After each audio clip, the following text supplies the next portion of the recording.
सावन के सोमवार की व्रत कथा। एक शहर में एक साहूकार रहता था।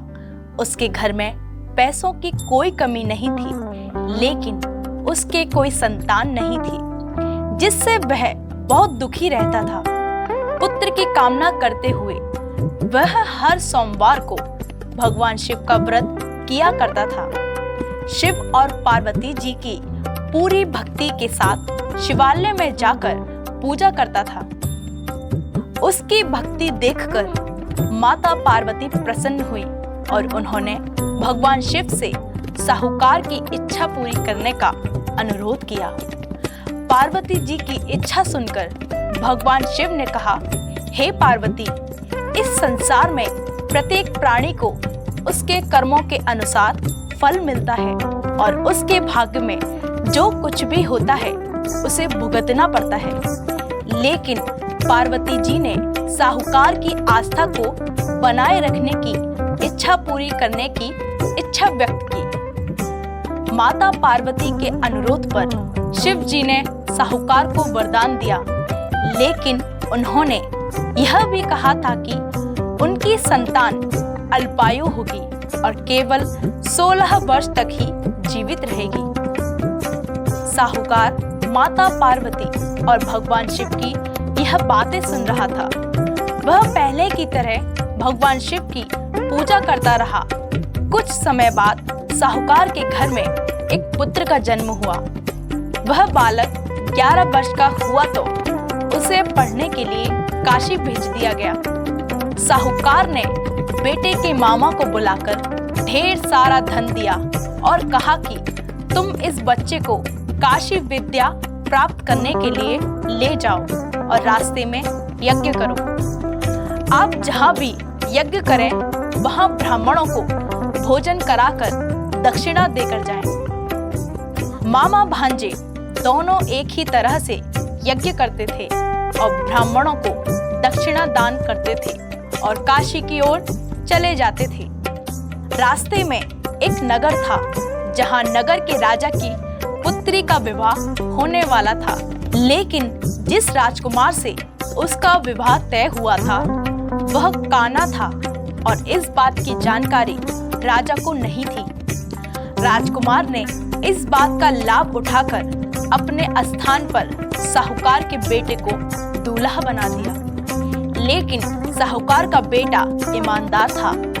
उसने इस अवसर का लाभ उठाया और राजकुमारी के दुपट्टे पर लिखा कि तुम मुझसे शादी कर चुकी हो, लेकिन जिस राजकुमार के साथ तुम्हें भेजा जाएगा वह एक आंख वाला काना है। मैं काशी पढ़ने जा रहा हूँ। जब राजकुमारी ने दुपट्टे पर लिखे शब्दों को पढ़ा तो उसने अपने माता पिता को यह बात बताई, तो राजा ने भी अपनी पुत्री को बारात के साथ विदा नहीं किया। बारात वापस लौट गई। उधर साहूकार का लड़का और उसके मामा काशी पहुंचे और वहां जाकर यज्ञ किया। लड़के की उम्र के दिन जब वह 16 वर्ष का था, एक यज्ञ किया गया था। लड़के ने अपने मामा से कहा कि मेरी तबीयत ठीक नहीं है। मामा ने कहा कि तुम अंदर जाओ और सो जाओ।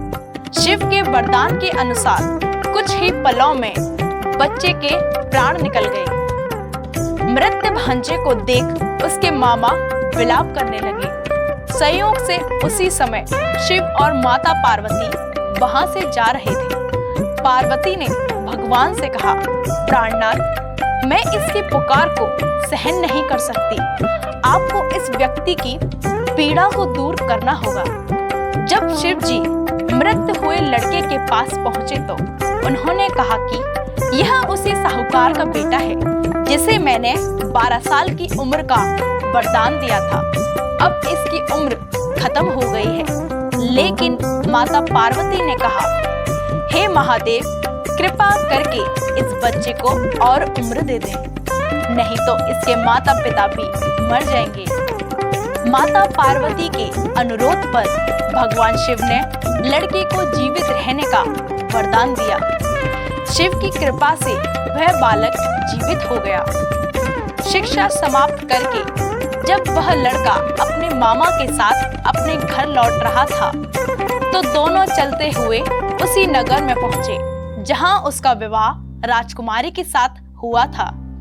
उस नगर में भी उसने यज्ञ का आयोजन किया। उस नगर के राजा ने तुरंत उसे पहचान लिया। यज्ञ समाप्त होने पर राजा व्यापारी के बेटे और उसके मामा को महल में ले आए और उन्हें बहुत सा धन वस्त्र देकर राजकुमारी के साथ विदा किया।